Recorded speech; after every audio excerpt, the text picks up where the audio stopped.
There's something off about the way Daredevil Born Again Season 2 starts, and it's not the action, it's not the violence, it's the feeling. Because when someone in the background says New York is back, it doesn't feel like relief. It feels like a lie people are trying to convince themselves is true. And that right there, that's the entire episode in one line. Because this isn't a comeback story, this is a takeover. The episode throws you straight into chaos with Daredevil attacking the Northern Star, and on the surface, it just looks like a classic opening fight. Brutal, fast, no holding back. But if you really pay attention, this scene is doing something bigger. Matt isn't just fighting criminals anymore. He's trying to stop a system. Those weapons on that ship, that's not random crime. That's infrastructure, power, control. And the fact that the ship is ordered to sink itself instead of letting Daredevil expose it, that tells you everything. Whatever Fisk is building, it's bigger than being caught. And that's where Wilson Fisk becomes terrifying again, because he's no longer just the kingpin we knew. He's evolved. He's not operating in the shadows anymore. He is the system now. The law, the police, the courts, it's all bending around him. And the scariest part, people are accepting it.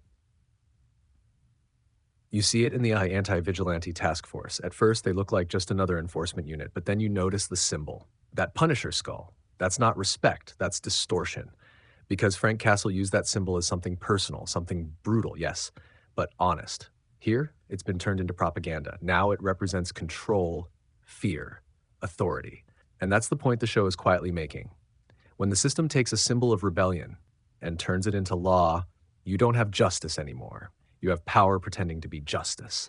And right in the middle of all this, you've got Matt. And something about him feels different this season. Not just the suit, even though, yeah, that black suit with the red double D logo is a huge moment. That logo isn't just fan service. That's identity. For the first time, it feels like Matt isn't hiding between being a lawyer and being Daredevil anymore. He's choosing who he is. But at the same time, he's angrier, more aggressive, more reckless. You can hear it in the way he fights, the way he breathes, even the way he talks. This isn't the same Daredevil trying to save the city. This is a man realizing the city might already be lost. And then the episode quietly drops one of its biggest hints. Give her a call.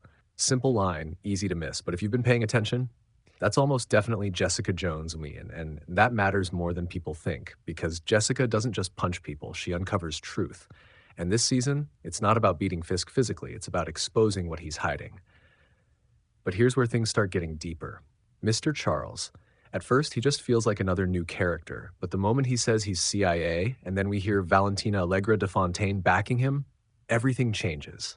Because now this isn't just Fisk's operation, this connects to the MCU's darker side, the part that works behind governments, behind laws, behind everything we think we understand. And suddenly, Fisk doesn't feel like the final boss anymore. He feels like a piece on the board. Meanwhile, the show keeps reminding you of the past in subtle ways. Ben Urich. Just hearing his name again carries weight, because his death wasn't just a moment, it was a warning.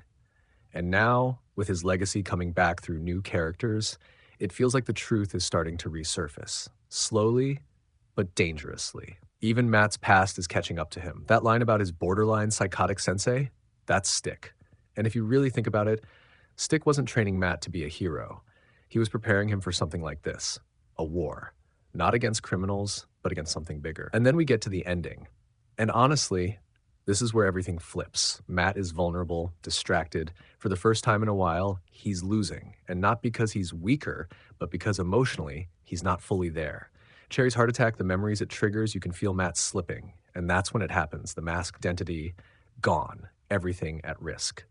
And then, gunshots. Precise. Impossible to miss. One by one, the attackers drop.